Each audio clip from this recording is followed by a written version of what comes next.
Welcome everyone to next topics commerce. मैं हूं सानिध्य सर, आपका इकोनॉमिक्स हैकर, और हम यहां पर देश का भविष्य बनाते हैं। आज इस चैप्टर में हम ये बात करेंगे कि किसी भी इकोनॉमी के लिए डिमांड जरूरी क्यों होती है। जैसे कि अगर लोग डिमांड नहीं करेंगे तो लोग सामान नहीं बनाएंगे, सामान नहीं बनाएंगे तो लोगों को काम नहीं मिलेगा, और काम नहीं मिलेगा तो पैसे कैसे कमाएंगे। तो कुछ डिमांड तो जरूरत होती है हर एक इकोनॉमी को।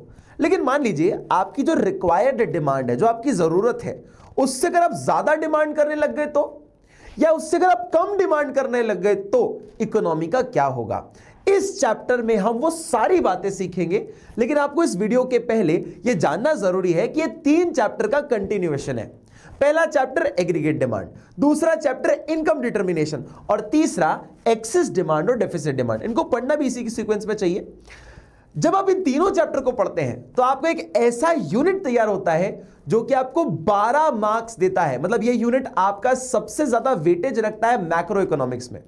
तो ये इंपॉर्टेंट है चैप्टर। इसको बताना और समझाना कोई बहुत बड़ी बात नहीं है, क्योंकि ये आपको ऑलरेडी पता चल ही गया होगा। नाउ इस चैप्टर को और आसानी से समझने के लिए एक और एडवाइस है। जिस लोगों को ये नहीं पता कि रेपो रेट क्या होता है, जिनको नहीं पता रिवर्स रेपो रेट क्या होता है, या सारे मेजर्स जैसे कि सिलेक्टिव क्रेडिट कंट्रोल क्या होता है, तो एक बार बैंकिंग चैप्टर जरूर देख लें, क्योंकि उधर मैंने वो सारी बातें सिखाई हैं कि repo rate, reverse repo rate क्या होता है, उसकी फंक्शनिंग समझाइए।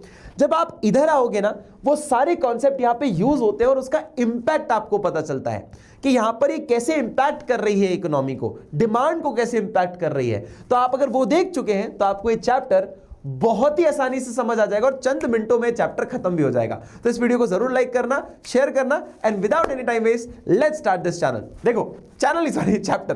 तो देखो सबसे पहले हम लोग बात करते हैं कि हमारे देश में, हमारी इकोनॉमी में कुछ लोग डिमांड कर रहे होते हैं। तो लेट्स से कि हमारे पास जो हमने ऑलरेडी पढ़ रखा है, पिछले चैप्टर में भी देखा था हमने कि हम लोगों ने पढ़ा था बच्चे कि एक फुल एम्प्लॉयमेंट वाली कंडीशन होती है। ये रहा हमारा एग्रीगेट सप्लाई जो कि 45 डिग्री का बनता है, और ये रहा हमारा एग्रीगेट डिमांड जो कि हमारा कुछ ऑटोनॉमस कंजम्पशन की वजह से बाय एक्सेस पे चालू होता है। ये आपको पता होना चाहिए अगर आप पहले की 2 वीडियोस देखकर आए हो तो। ठीक है बेटा।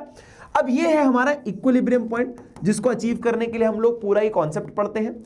इस पॉइंट को इस जगह पे हम फुल एम्प्लॉयमेंट वाली कंडीशन कहते हैं। फुल एम्प्लॉयमेंट का मतलब होता है बच्चे कि यहां पर हर एक व्यक्ति जो काम ढूंढ रहा है उसको काम मिल गया है, कोई भी खाली नहीं बैठा। पूरी इकोनॉमी फुल कैपेसिटी पे काम कर रही है। ये हम लोग ऑलरेडी पढ़ चुके हैं और समझ चुके हैं। ये फुल एम्प्लॉयमेंट वाली कंडीशन कहलाती है। लेकिन कई बार क्या होता है बेटा, कई बार ऐसी सिचुएशंस आ जाती है कि हमारे पास डिमांड बढ़ जाती है, डिमांड बढ़ जाती है। कई बार ऐसी सिचुएशन आती है कि डिमांड कम भी हो जाती है। तब क्या होगा? तो ऐसी कंडीशन को हम लोग इस चैप्टर में पढ़ते हैं। देखिए जी, सबसे पहले है वी हैव इक्विलिब्रियम लेवल में एक्सीड और fall short of full employment level. Full employment level पर या तो बढ़ भी सकती है या तो शॉर्ट भी हो सकती है, कम भी हो सकती है। दोनों स्वाभाविक है, दोनों हो सकता है, क्योंकि डिमांड का बढ़ना और गिरना हमारी इकोनॉमी में रियल लाइफ में होता रहता है। अब इसको मैं एक एग्जांपल से समझाता हूं कि कैसे दोनों कॉन्सेप्ट को आप सीख सकते हो। देखो यहां पर क्या हुआ बच्चे, एक गांव था, एक गांव में एक स्कूल है जिसकी कैंटीन में 4 ही लोग हैं जो कि काम करना चाहते थे। Only 4 people. सिर्फ 4 लोगों को शेफ का काम चाहिए था, कुकिंग का काम चाहिए था, और चारों को ही नौकरी मिल गई। यानी कि मैं इसको कह सकता हूं this is full employment condition. इसे कह सकता हूं फुल एम्प्लॉयमेंट, कि भैया हर एक आदमी जो काम ढूंढ रहा था उसको काम मिल चुका है। कोई भी इंसान खाली नहीं बैठा हुआ जिसमें हम लोग बढ़ा सके। तो हर एक इंसान काम कर रहा है। जब ये चारों लोग फुल कैपेसिटी में काम करते हैं तो ये 100 बर्गर्स बना पाते हैं बच्चों के लिए, जो कि स्कूल की कैंटीन में आकर खाना खाते हैं। अब आप मुझे बताइए कि इसके लिए इक्विवेलेंट डिमांड कितनी होनी चाहिए, कितनी जरूरत होनी चाहिए, रिक्वायर्ड डिमांड कितनी होनी चाहिए। सर रिक्वायर्ड डिमांड ना, रिक्वायर्ड डिमांड सर 100 की होती है कि अगर 100 बर्गर बना सकते हैं तो 100 ही बच्चे डिमांड करें, 100 ही बच्चे खाना खाएं और 100 ही बच्चे इसको इस्तेमाल कर सकें, जिससे कि हर एक इंसान का पेट भर जाए और जितनी प्राइस हो उतनी प्राइस रहे बर्गर की। लेकिन हुआ क्या, एक दिन बच्चों की डिमांड बढ़ गई। बच्चे बढ़कर कितने हो गए, 150 बच्चे आ गए और 150 बर्गर्स की डिमांड करने लग गए। तो तुम्हें क्या समझ आया कि हमारी रिक्वायर्ड डिमांड जो थी वो थी 100, लेकिन हमारी जो डिमांड एक्चुअल है जो एक्चुअली में लोग डिमांड कर रहे हैं वो कर रहे हैं 150, और ये हमारी इकोनॉमी में होता रहता है। हमें लग रहा होता है कि लोग 100 प्रोडक्ट्स लेकर जाएंगे, पर अचानक से डिमांड बढ़ जाती है और लोग 200 लोग बाहर खड़े होते हैं दुकान के। कई बार ऐसी सिचुएशंस देखी जाती है।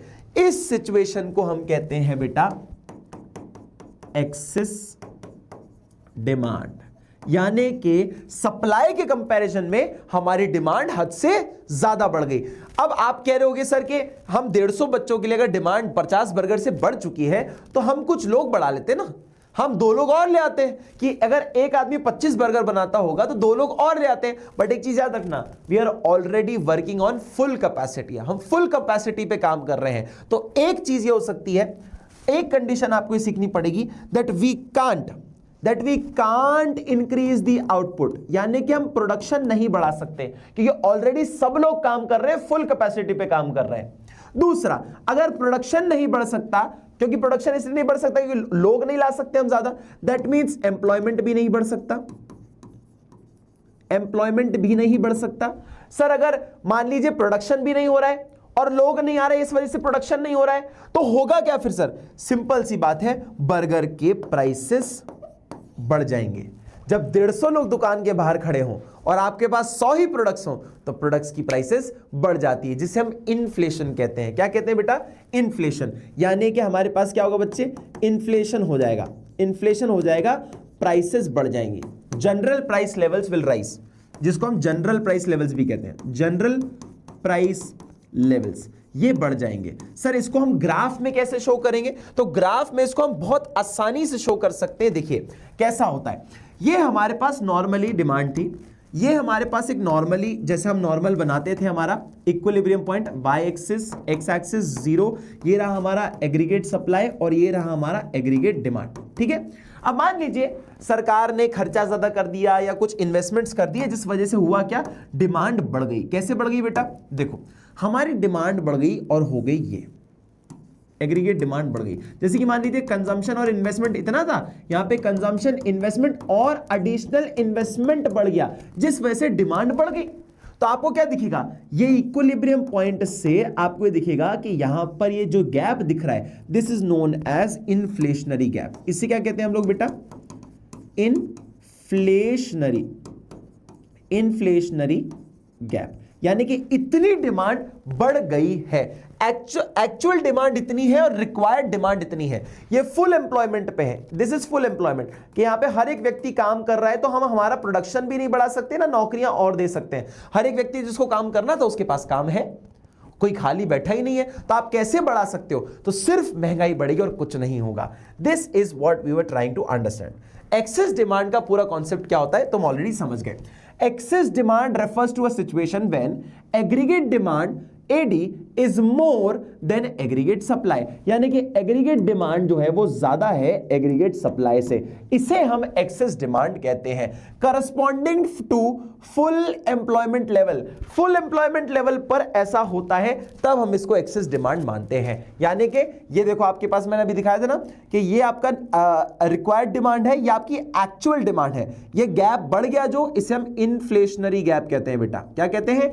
inflationary gap. तुमने मीम देखा होगा ना कि पनीर तो बेटा कुछ दिनों बाद सोनार की दुकान में बिकेगा इतनी सी थालियों में। तो ये कहने का मतलब ये है कि लोग मांगने वाले ज्यादा हैं और हमारे पास सप्लाई कम है, जिस वजह से प्राइसेस बढ़ जाती हैं। क्लियर बच्चे?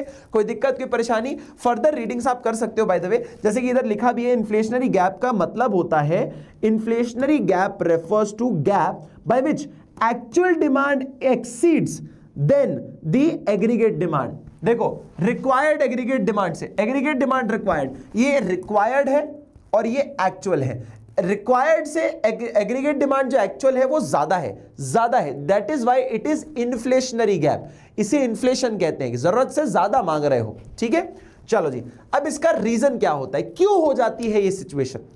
जब लोग ज्यादा खर्चा करने के लिए रेडी हो तब ये कंडीशन होती है बेटा। एक्सेस डिमांड का मतलब क्या है? लोग ज्यादा खरीदना चाहते हैं प्रोडक्ट्स को, तो सबसे पहला पॉइंट आता है rise in propensity to consume, कि लोग कंज्यूम करने के लिए, खर्चा करने के लिए रेडी हैं। जब लोग ज्यादा खर्चा करेंगे तभी महंगाई बढ़ेगी, सिंपल सी बात है, ये हम ऑलरेडी जानते हैं।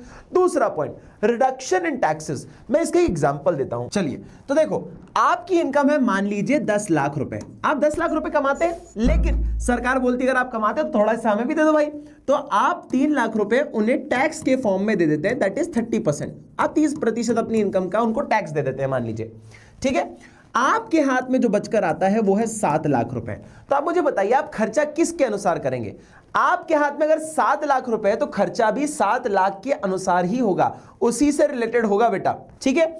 लेकिन सरकार थोड़ी दयावान होगी, सरकार ने बोला एक काम करते भाई, तुम्हें थोड़ी सी छूट दे देते हैं, हम टैक्सेस कम कर देते हैं, टैक्स को कर देते हैं मात्र 10%, यानी कि 10% ही है टैक्स। तो अगर आप अब 10 लाख कमाते हैं तो उसमें से आप सिर्फ 1 लाख टैक्स देंगे, सिर्फ 1 लाख टैक्स देंगे, और बचा हुआ क्या होगा 9 लाख अब आपके पास इन हैंड आएगा, या आपके हाथों में आएगा। जो पहले 7 लाख आपके हाथों में आता था अब 2 लाख और मिलाकर आएगा, दैट इज 9 लाख रुपीस। तो खर्चे किस हिसाब से होंगे बेटा? खर्चे भी आपके 9 लाख के अनुसार होंगे। दैट मींस कि खर्चे बढ़ जाएंगे और उससे डिमांड भी बढ़ जाएगी, इन्फ्लेशनरी गैप हो जाएगा, एक्सेस डिमांड की कंडीशन आ जाएगी। क्या ये बात क्लियर है? तो जब आप टैक्सेस के रेट को कम करते हो, लोगों के हाथ में डिस्पोजल इनकम बढ़ जाती है, यानी कि इन हैंड पैसा ज्यादा आने लगता है और वो खर्चे ज्यादा करते हैं। जीएसटी 2.0 की वजह से यही हुआ, टैक्सेस कम हो गए, सामान सस्ते हो गए तो लोग खरीदना ज्यादा चालू कर रहे हैं, है ना? समझ आ गया बच्चे? ठीक है, चलो नेक्स्ट पॉइंट देखो, increase in government expenditure. Sir सरकार के खर्चे अगर बढ़ जाए, सरकार ज्यादा खर्चा करना चालू कर दे तो उससे डिमांड कैसे बढ़ जाती है? देखो बेटा, जब भी सरकार खर्चा करती है, कहीं फ्लाईओवर बनाएगी, मेट्रो बनाएगी, तो उनकी जेब से पैसा निकल के इकोनॉमी में चला जाता है कि जो मजदूर काम कर रहे होंगे, जो कॉन्ट्रैक्टर्स, जो सिविल इंजीनियर्स काम कर रहे होंगे उस प्रोजेक्ट पे, उनके पास पैसा जाएगा क्योंकि वो पूरा कंस्ट्रक्शन कर रहे हैं, सीमेंट, सरिये, रॉड्स वगैरह ये सब इस्तेमाल होंगे उस चीज को बनाने के लिए,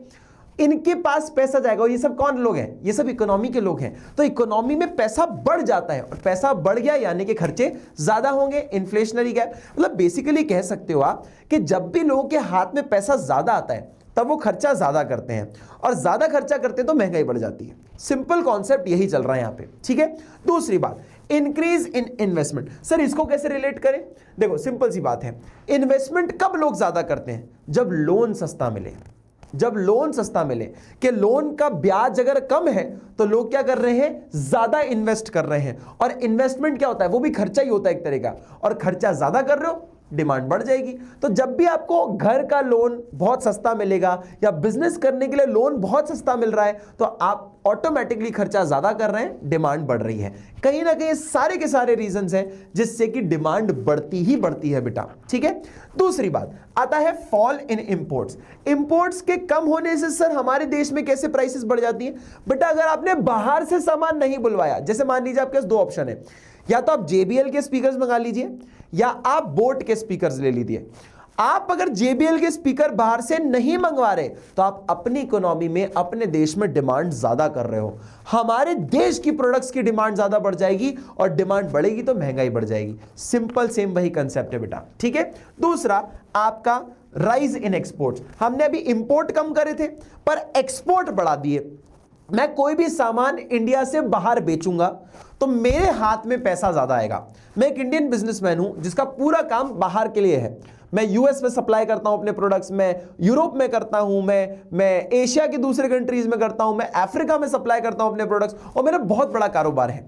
मैं जब इन सारे देशों में अपना सामान भेजता हूं तो मेरे पास कुछ चंद पैसे आते हैं बाहर के देशों से, और वो पैसे मैं अपने देश में खर्चा करता हूं, घर बना के, गाड़ी लेकर, मैं अपने ऑफिस बनाता हूं, मैं ट्रिप्स पे जाता हूं। ये सब क्या है? ये सब डिमांड को बढ़ाता है। तो जब भी आप खर्चा ज्यादा करते हैं, जब भी पैसा आपके हाथ में ज्यादा आता है, डिमांड बढ़ती है। ये एक सिंपल कॉन्सेप्ट है डिमांड बढ़ने का या फिर इन्फ्लेशन होने का, ठीक है। And last point but not the least, that is deficit financing. ये बहुत सारे लोगों को सुनने में थोड़ा सा अजीब लग रहा होगा कि सर डेफिसिट फाइनेंसिंग का मतलब क्या होता है। जनरली हम ये सारे पॉइंट फिर भी रिलेट कर पाते हैं, लेकिन डेफिसिट फाइनेंसिंग समझ नहीं आता।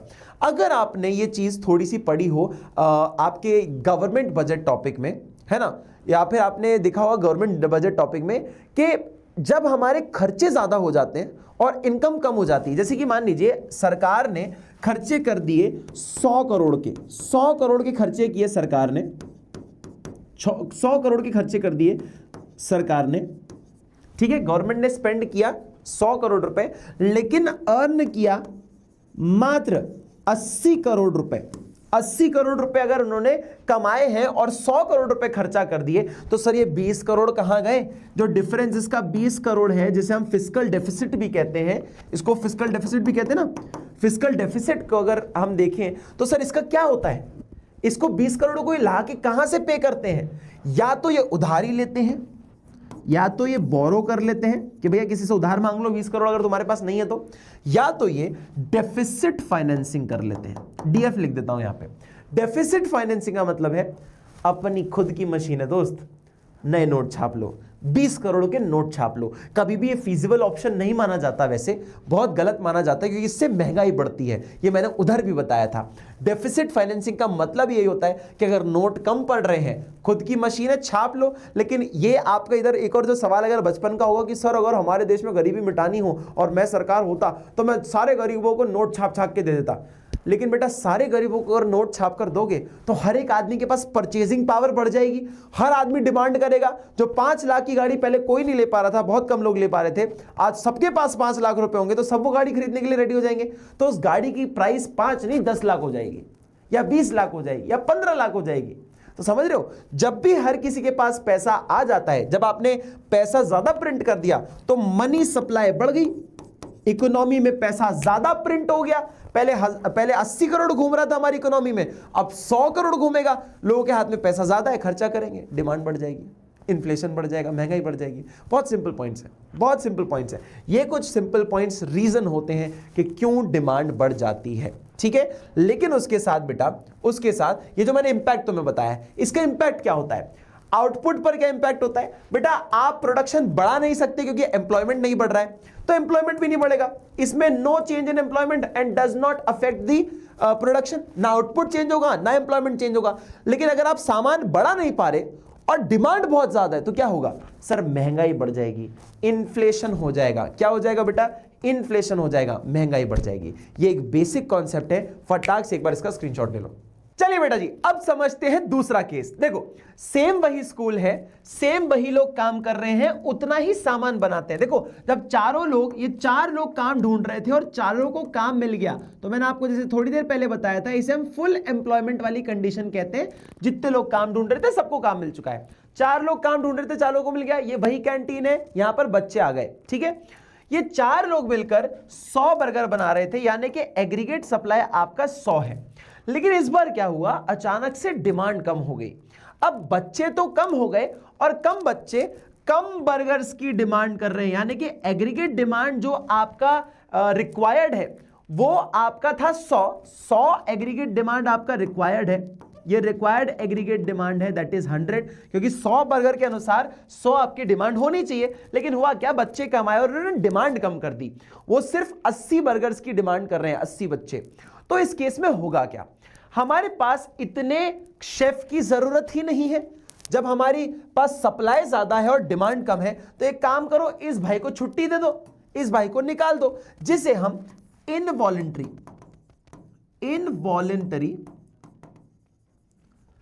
अनएम्प्लॉयमेंट भी कहते हैं। आपने पिछले चैप्टर में पढ़ा होगा, इनवॉलेंटरी अनएम्प्लॉयमेंट का मतलब होता है खुद की मर्जी से बेरोजगार नहीं बैठा है, काम ढूंढना चाह रहा है, काम करना भी चाह रहा है, पर काम नहीं मिल रहा। अब मान लीजिए इसको आपने काम से निकाल दिया क्योंकि इतने बर्गर्स की जरूरत ही नहीं है, उतनी तो डिमांड ही नहीं है हमारे पास। इस केस में इसकी अगर जॉब चली गई है, इसको निकाल दिया गया, तो ये जो अपने हिस्से के बर्गर्स बनाता होगा ये भी नहीं बन पाएंगे, यानी कि प्रोडक्शन भी कम हो जाएगा, प्रोडक्शन भी कम हो जाएगा, यानी कि आउटपुट भी कम हो जाएगा, है ना। आउटपुट भी कम हो जाएगा। जब एम्प्लॉयमेंट कम हो गया, अंडर एम्प्लॉयमेंट हो गया, उसी केस में प्रोडक्शन भी कम हो जाएगा। तो मुझे बात बताइए, जब आपके पास ऑलरेडी इतने बर्गर्स है तो आप ऑब्वियस सी बात है ज्यादा नहीं बनवाना चाहते। जितना सामान है वही नहीं बिक रहा, वो भी बचा हुआ है, तो हम एक्स्ट्रा क्यों बनवाएंगे? तो प्रोडक्शन कम हो गया। ऊपर से लोगों की जरूरत ही नहीं है, प्रोडक्शन नहीं बनवा रहे हैं, मतलब लोग कम कर दिए हमने, काम नहीं करवा रहे उतना, तो बंदों को निकाल दिया हमने, अनएम्प्लॉयमेंट हो गया, ठीक है, इनवॉलेंटरी। इसका मतलब यह है कि अब इन बर्गर्स जो बचे हुए स्टॉक हैं उसको बेचने के लिए हम उनकी प्राइसेस भी गिरा देंगे, यानी कि जो जनरल प्राइस लेवल्स हैं हम उनको भी गिरा देंगे कि भाई डिमांड कम है प्रोडक्ट्स ज्यादा हैं तो प्रोडक्ट बिक जाए, डिमांड को बढ़ाने के लिए हम इनकी प्राइसेस गिरा देंगे कि भाई सस्ता बेच दो, सस्ता कर दो प्राइस प्रोडक्ट्स का, तो ऑटोमेटिकली डिमांड आपकी बढ़ जाएगी, तो प्राइस लेवल्स जो है वो कम हो जाते हैं। ये इसका इंपैक्ट देखने को मिलेगा और इसे हम कहते हैं, इस सिचुएशन को कहते हैं हम डेफिशिएंट डिमांड, यानी कि जब आप रिक्वायर्ड डिमांड से कम डिमांड करो उस सिचुएशन को हम डेफिसिट डिमांड कहते हैं। मैं इसको आप एक एग्जांपल से समझाता हूं। जैसे कि आपने वही केस इक्विलिब्रियम पॉइंट अगर मैं दिखाऊं, वाई एक्सिस एक्स एक्सिस 0, ये रहा तुम्हारा एएस कर्व, ये रहा तुम्हारा एडी कर्व, ठीक है। अब तुम्हारी डिमांड कम हो रही है, ये आपकी रिक्वायर्ड एग्रीगेट डिमांड है। अब आप क्या कर रहे हो, डिमांड कम कर रहे हो, आप कम डिमांड कर रहे हो, ये आपका इक्विलिब्रियम पॉइंट था और इतनी आप डिमांड कम कर रहे हो, इसे हम डिफ्लेशनरी गैप कहते हैं बेटा, डिफ्लेशनरी गैप कहते हैं। यानी कि अब आपकी डिमांड जो है वो कम हो रही है, अब आप उतना डिमांड नहीं कर रहे। ये आपका फुल एम्प्लॉयमेंट वाला केस है, इस लेवल पे आप फुल एम्प्लॉयमेंट कर रहे हो, फुल एम्प्लॉयमेंट कर रहे हो, उससे भी कम, यानी कि दिस शोज अंडर एम्प्लॉयमेंट। ये अंडर एम्प्लॉयमेंट को बताता है। इस केस में हर एक व्यक्ति काम कर रहा था, जब आपकी डिमांड ही कम होगी तो अब हर एक व्यक्ति काम नहीं करेगा, कुछ लोगों को छुट्टी दे दी जाएगी, कुछ लोगों को नौकरी से निकाल दिया जाएगा। This is known as deflationary gap, यानी कि डेफिसिट डिमांड, डिमांड कम हो गई है जितनी जरूरत थी उससे। ठीक है बेटा, समझ आ गया। इस सिचुएशन को कहते हैं हम लोग डेफिसिट डिमांड, यानी कि आपकी एग्रीगेट सप्लाई जो है वो ज्यादा है और एग्रीगेट डिमांड जो है भाई साहब वो आपकी कम है। Aggregate demand is less than aggregate supply. ये देखो यहां पर भी वही केस है, ये तुम्हारे इक्विलिब्रियम पॉइंट से नीचे जो दिखा रहा है वो क्या है बेटा, डिफ्लेशनरी गैप है। ये तुम्हारा एएस कर्व हो गया, ये तुम्हारा एडी कर्व हो गया। क्लियर है। अब इसके कारण क्या हो सकते हैं सर, डिमांड कम क्यों हो गई, सप्लाई ज्यादा क्यों है? एक सिंपल रीजन ये हो सकता है कि लोगों के हाथ से पैसा खींच लो, उनके पास पैसा ही नहीं होगा जेब में तो डिमांड ही नहीं करेंगे। अब क्या कारण हो सकते हैं जिससे कि उनके जेब में पैसा ना हो? देखो अगर जेब में पैसा नहीं है तो खर्चा कम कर देंगे, तो सबसे पहला पॉइंट तो decrease in the propensity to consume, खर्चा करने का मन नहीं कर रहा है, क्योंकि भैया पैसा नहीं है, पैसा नहीं है इसलिए खर्चा कम कर दिया, तो ऑब्वियस सी बात है डिमांड कम हो जाएगी, खर्चा नहीं करोगे तो डिमांड कम होगी। दूसरी बात, टैक्सेस के रेट आपने बढ़ा दिए। बेटा वही एग्जांपल ले लो, अगर मान लीजिए तुम 10 लाख रुपए कमाते हो और 10% तुम्हारा टैक्स है, तो तुम कितना पैसा दोगे? 1 लाख रुपए तुम टैक्स दे दोगे, बचेगा कितना? 9 लाख रुपए। खर्चा 9 लाख के हिसाब से करोगे। मान लीजिए टैक्सेस को बढ़ा दिया जाए, टैक्सेस 30% कर दिए जाएं, बढ़ गए हैं टैक्सेस, सरकार ने सोचा लोगों से पैसा खींच लो जिससे कि वो डिमांड कम करें, कुछ ऐसा मान लिया उनने, या ऐसे टैक्सेस के रेट बढ़ा दिए, तो 3 लाख रुपए टैक्स में जाएगा और बचेगा कितना? 7 लाख। तो देखो जो 7 लाख है, आप पहले 9 लाख रुपए हाथ में रखते थे, अब मात्र 7 लाख रुपए हाथ में रखते हो। इसका मतलब है कि आप 2 लाख रुपए से खर्चा अब कम करोगे, जेब में हाथ में पैसा अब कम आएगा पहले के कंपैरिजन में, तो आपके खर्चे भी कम हो जाएंगे, डिमांड कम हो जाएगी। ठीक है, समझ आया बच्चे? दूसरा पॉइंट आता है हमारे पास, गवर्नमेंट के खर्चे कम कर देना। अगर गवर्नमेंट रोड नहीं बना रही है, गवर्नमेंट फ्लाईओवर नहीं बना रही, मेट्रो नहीं बना रही, कोई भी सरकार स्कूल्स पे खर्चा नहीं कर रही है, हेल्थ केयर फैसिलिटी पे खर्चा नहीं कर रही है, तो ये रोड बनाने पर जो सैलरीज बांटती थी, जो लोहा खरीदती थी, जो सीमेंट खरीदती थी, जो मजदूरों को सरकार जो है वेजेस देती थी, अगर वो सब प्रोजेक्ट्स नहीं बनेंगे, नहीं चलेंगे, तो ये सैलरीज भी नहीं बटेंगी, इकोनॉमी में पैसा नहीं आएगा, पैसा नहीं आएगा तो डिमांड कैसे करोगे? जेब में पैसा ही नहीं है, डिमांड कैसे करोगे? डेफिसिट डिमांड का एक और कारण। ठीक है। दूसरी बात, फॉल इन इन्वेस्टमेंट एक्सपेंडिचर। देखो ये कब होता है बेटा, सिंपल सी बात बताता हूं। मान लीजिए आप एक लोन लेना चाहते हैं और उस लोन पे पहले ब्याज मिलता था 5% का, 5% ब्याज देना पड़ता था आपको, और आपको लगता था ये डुएबल है, ठीक है 5% ब्याज तो दे देंगे लोन के बदले। सरकार ने सोचा कि भैया इस लोन को बढ़ा दिया जाए, अब आपको लोन मिलेगा 15% के रेट पे। मुझे बताओ क्या तुम लोन लोगे? बहुत सारे लोग लोन नहीं लेंगे अब, क्यों? क्योंकि अब ब्याज बहुत ज्यादा बढ़ चुका है। चलो 15 मत लो, 10% ले लो, डबल ले लो। डबल पर भी आप लोन नहीं लोगे कि पहले मुझे किस्त देनी पड़ती थी 5,000 की, अब मुझे 10,000 की किस्त देनी पड़ रही है, या 7-8 हजार रुपए किस्त देनी पड़ रही है, 2-3 हजार रुपए एक्स्ट्रा देने पड़ रहे हैं। क्या आप लोन लेंगे? आप नहीं लेंगे लोन। आप घर नहीं खरीदेंगे, आप गाड़ी नहीं खरीदेंगे, आप बिजनेस नहीं चालू करेंगे। जब भी इन्वेस्टमेंट्स के लिए इंटरेस्ट बढ़ जाता है, आप खर्चा करना कम कर देते हैं, डिमांड ऑटोमेटिकली कम हो जाती है। जब आपको इजीली, आपके पास पहली बात तो आपके पास पैसा नहीं है तो आप खर्चा कैसे करोगे, और लोन भी मिल रहा है और महंगा मिल रहा है तो आप कैसे ही खर्चा करोगे, आप खर्चा करोगे नहीं, डिमांड कम होगी भाई साहब। ठीक है, दूसरा पॉइंट फिर आता है आपके पास इंपोर्ट बढ़ जाए। देखिए इंपोर्ट बढ़ने का मतलब होता है कि इंडिया के अंदर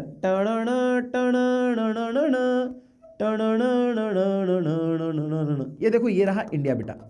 इंडिया के अंदर मान लीजिए, इंडिया के अंदर ये बोला जा रहा है कि फॉरेन से, फॉरेन यानी कि यूएस से, क्या बोला बच्चे मैंने इस केस में आपको, राइज इन इंपोर्ट। अब मैं बाहर से JBL के स्पीकर्स मंगा रहा हूं, बाहर के सोनी के और बाहर के बड़े बड़े अच्छे अच्छे प्रोडक्ट्स मंगा रहा हूं, तो इंडिया के बोट और ऐसे कई सारे जो आपके ब्रांड्स हैं इनको आप खरीद नहीं रहे, तो आपके देश में जो प्रोडक्ट्स हैं, आपकी इकोनॉमी जो प्रोडक्ट्स हैं उन पर खर्चा नहीं हो रहा है, तो ऑब्वियस ही बात है ना, इनकी डिमांड तो गिर गई, इनकी डिमांड तो गिर गई। जैसे कि इंडियन फोन्स की ब्रांड आज तक क्यों नहीं बन पाए, बने तो वो लोग क्यों डूब गए, उसका रीजन ये कि इंडियन फोन्स की डिमांड बहुत कम होती है, क्योंकि हम बाहर से सारे प्रोडक्ट्स मंगवाते हैं। हम एप्पल बाहर से मंगवाते हैं, हम सैमसंग बाहर से मंगाते हैं, हम रियलमी, Xiaomi और जितने भी तुम्हारे ब्रांड्स होते हैं हम सब बाहर से मंगाते हैं।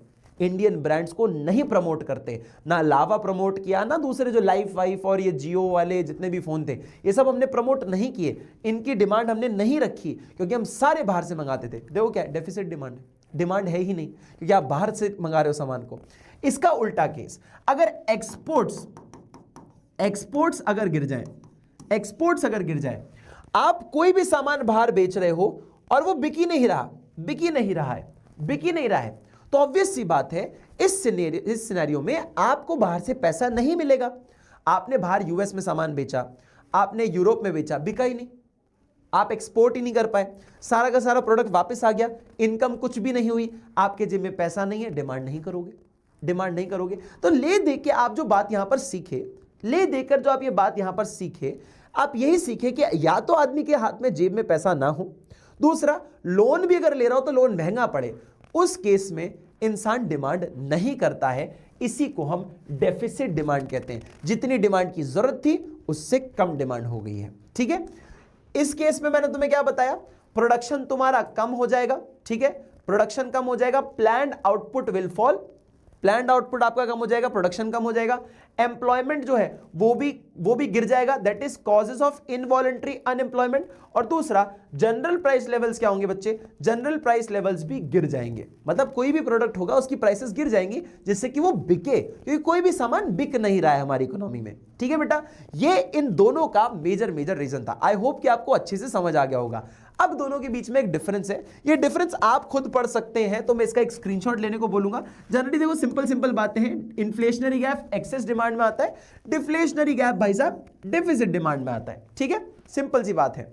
दूसरा आपके पास ये फुल एम्प्लॉयमेंट लेवल पे इक्विलिब्रियम लेकर आता है, ये अंडर एम्प्लॉयमेंट पे इक्विलिब्रियम लेवल लेकर आता है। तो ये आपको मैं होमवर्क या रीड वाला पॉइंट कह देता हूं, किसको आप रीड कर लीजिएगा। जैसे आप इसको रीड कर लेंगे आपको आधी बातें तो वैसी समझ आने वाली है। ठीक है बेटा, इसका फटाक से एक बार स्क्रीनशॉट ले लो। ठीक है, और इसका भी फटाक से एक बार स्क्रीनशॉट ले लो। चलिए बेटा, ले लिया स्क्रीनशॉट। अब आप अच्छे से समझ चुके हो कि एक्सेस डिमांड और डेफिसिट डिमांड क्या होता है, और मैं ये समझता हूं कि आप इतने समझदार हैं कि दोनों ही सिचुएशन कोई खासा अच्छी सिचुएशन होती नहीं है, इनको क्योर करना बहुत जरूरी है। तो अब समझते हैं कि इनको क्योर कैसे किया जा सकता है। अभी मैंने आपको थोड़ी देर पहले बताया था कि एक्सेस डिमांड की अगर मैं बात करूं तो उसके कारण क्या है, कैसे हो जाती है एक्सेस डिमांड। जब सरकार ज्यादा खर्चे करती है, ज्यादा फ्लाईओवर, मेट्रो और ऐसे प्रोजेक्ट्स बनाती है, तो इकोनॉमी में पैसा डाल देती है, खर्चा करती है, लोगों तक पैसा पहुंचता है, जेब में पैसा जाता है, तो लोग ज्यादा खर्चा करते हैं, इसीलिए एक्सेस डिमांड हो जाती है। या टैक्सेस कम कर दिए जाते हैं तो लोगों के हाथ में पैसा ज्यादा बचता है, सरकार कम ले रही है आपसे पैसा, आपके हाथ में पैसा ज्यादा है तो आप ज्यादा खर्चा करते हो। इसी का उल्टा होता है डेफिसिट डिमांड के केस में। डेफिसिट डिमांड में टैक्सेस बढ़ा दिए जाते हैं तो पैसा उतना होता नहीं है, इसलिए डिमांड कम हो जाती है। सरकार खर्चा कर नहीं रही है, प्रोजेक्ट्स बना नहीं रही है, तो हाथ में पैसा बच नहीं रहा है, तो लोग खर्चा कम करते हैं, तो डेफिसिट डिमांड हो जाता है। यानी कि सरकार के खर्चे और टैक्सेस, ये दोनों कारण हैं जो एक्सेस डिमांड को, डेफिसिट डिमांड को मतलब चुनौती देते हैं।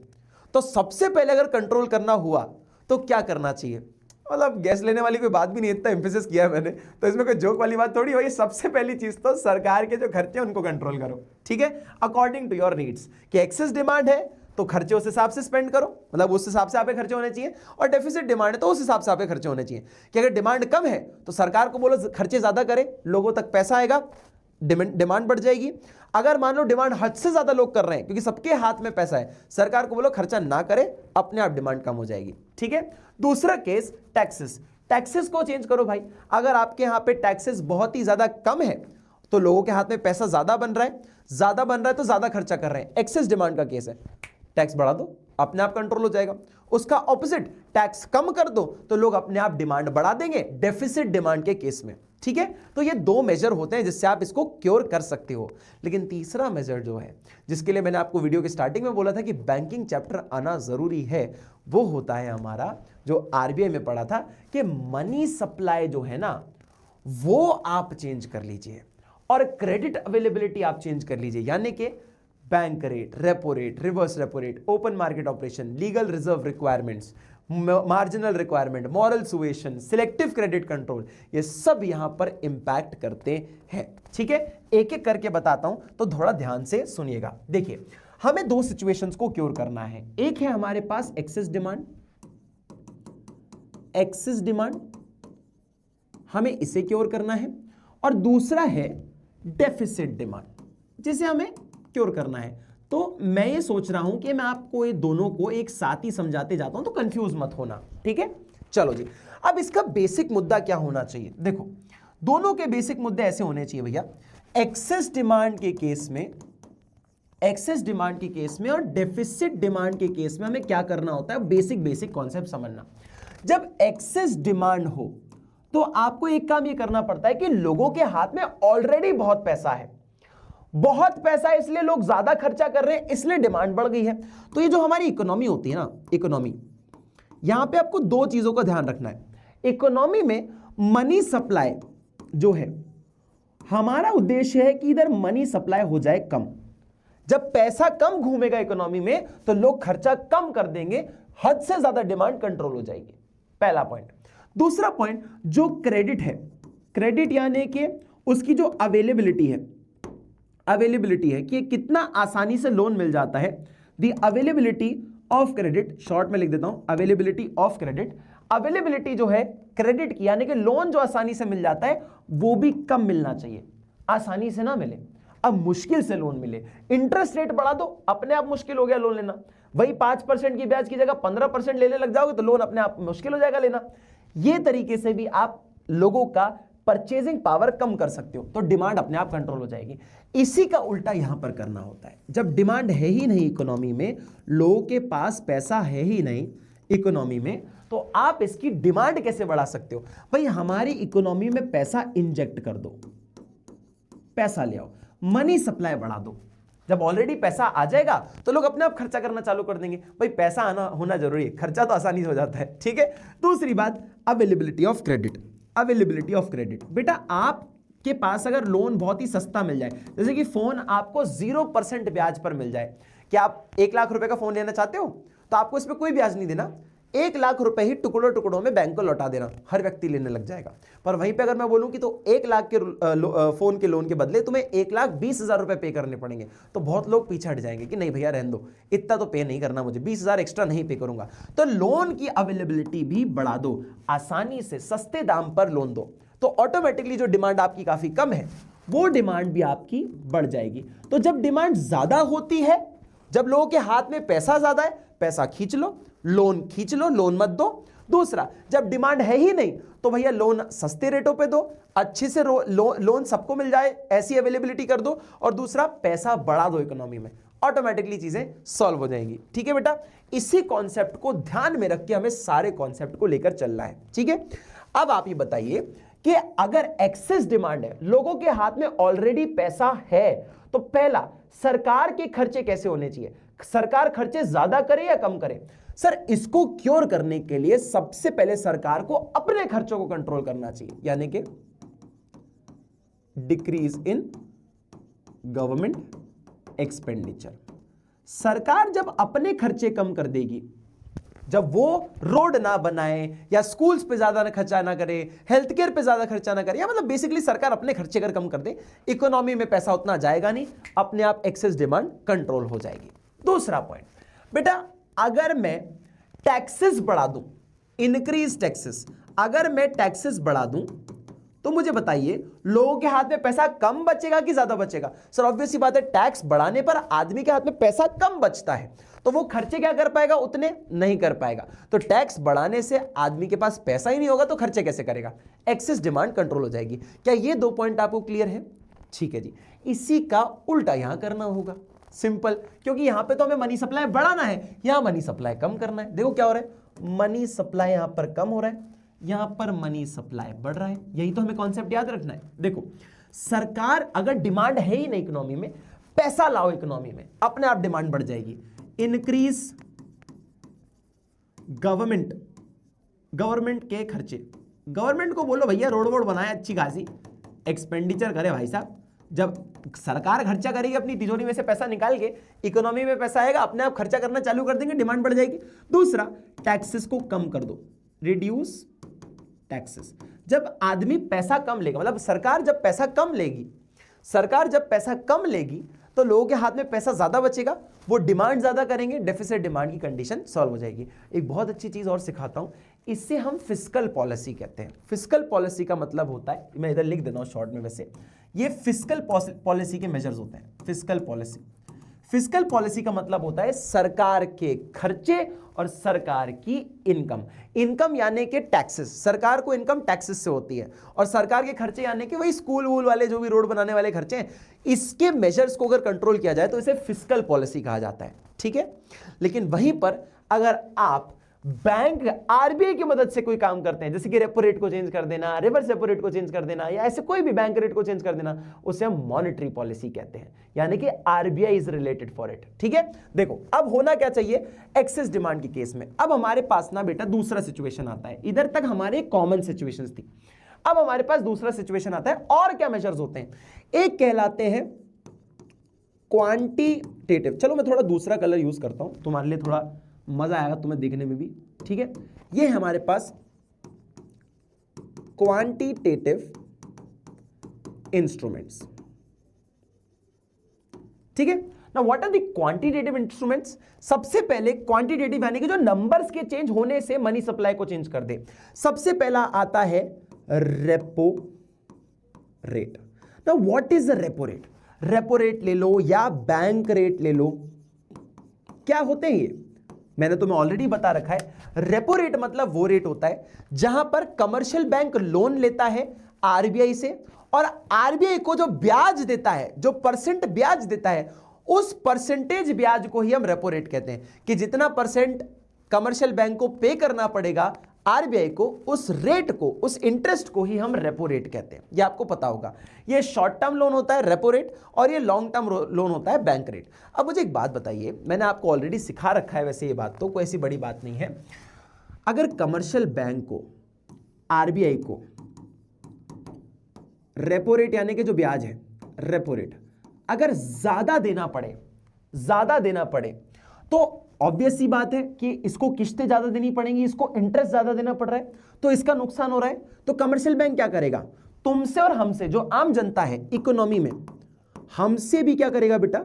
हमसे भी खूब ज्यादा इंटरेस्ट वसूलेगा, हमसे भी खूब सारे इंटरेस्ट वसूलेगा। हमसे ही बोलेगा भाई खूब, मैं जब ज्यादा ब्याज दे रहा हूं तो तू भी ज्यादा ब्याज दे, तू भी ज्यादा ब्याज दे, तू भी ज्यादा ब्याज दे। कि मैं अकेला क्यों दूं भाई, तू भी ज्यादा ब्याज दे। जब मैं पैसा ज्यादा दे रहा हूं, मैं इंटरेस्ट ज्यादा पे कर रहा हूं, तू भी इंटरेस्ट ज्यादा पे करे। इसका मतलब यह है कि अगर हमें ज्यादा ब्याज पर लोन मिलेगा तो हम लोन नहीं लेंगे, और इसको क्या क्योर कर देगा? Excess demand. जब हमें लोन आसानी से नहीं मिलेगा तो हम डिमांड ही नहीं करेंगे, यानी कि अवेलेबिलिटी ऑफ लोन को यहां पर कम कर दो। आप अगर लोन आसानी से नहीं दिलवा पाओगे तो डिमांड लोग नहीं करेंगे, एक्सेस डिमांड ऑटोमेटिकली क्योर हो जाएगी। तो भले ही शॉर्ट टर्म लोन हो चाहे लॉन्ग टर्म लोन हो, दोनों ही लोन पे इंटरेस्ट बढ़ा दो, रेपो रेट भी बढ़ा दो और बैंक रेट भी बढ़ा दो। दोनों रेट बढ़ा दोगे तो ऑटोमेटिकली आपका जो लोन है इकोनॉमी में वो भी महंगा हो जाएगा और लोग लोन नहीं लेंगे, एक्सेस डिमांड कंट्रोल हो जाएगी। ठीक है, इसी सेम लॉजिक से यहां पर समझ लो, इसका उल्टा कर दो। क्वांटिटेटिव, बेटा यहीं पे पूरा चैप्टर खत्म हो जाएगा तुम्हारा। क्वांटिटेटिव इंस्ट्रूमेंट्स, ऐसे समझाऊंगा, ऐसे लॉजिक और कॉन्सेप्ट से समझाऊंगा, तुम बोलोगे भैया यार ऐसा तो कोई पढ़ाता ही नहीं है ना। बहुत एकदम दिल से और एकदम रियलिस्टिक अप्रोच से पढ़ा रहा हूं मैं। देखो अब यहां पर डिमांड है नहीं, यहां पे लोन मुझे आसानी से दिलवाना है, यानी कि अवेलेबिलिटी ऑफ जो लोन है ना, अवेलेबिलिटी ऑफ जो लोन है वो यहां मुझे बढ़वानी है, इंक्रीज करनी है। तो क्या करूं मैं, यहां पर बेटा लोन अगर आसानी से मिलेगा यानी कम ब्याज पर मिलेगा तो डिमांड बढ़ जाएगी, लोग ज्यादा खर्चा करेंगे। तो यहां क्या करना चाहिए बेटा, रेपो रेट को कर देना चाहिए मुझे कम। क्यों, देखो इसी सिनेरियो से समझ लो, अगर मान लीजिए इसका दूसरे सिनेरियो में रेपो रेट हो जाते हैं बेटा कम, अगर कमर्शियल बैंक को कम ब्याज देना पड़ रहा है आरबीआई को, तो इकोनॉमी में भी वो भी हमसे क्या करेगा, ब्याज कम ही चार्ज करेगा इकोनॉमी में, ठीक है। और हमें अगर सस्ते लोन मिलेंगे तो हम भी लेंगे लोन और खूब खर्चा करेंगे, डेफिसिट डिमांड अपने आप क्योर हो जाएगी। दिस मींस कि यहां पर रेपो रेट कम हो जाने चाहिए और बैंक रेट भी कम होने जाने चाहिए। फिर से बोल रहा हूं, जिन लोगों ने नहीं पढ़ा है ना बैंक वाला टॉपिक, उनको शायद थोड़ा समझने में दिक्कत आए, तो पहले वो पढ़कर जरूर आना, इसका कॉन्सेप्ट तुम बहुत आसानी से समझ जाओगे फिर, ठीक है।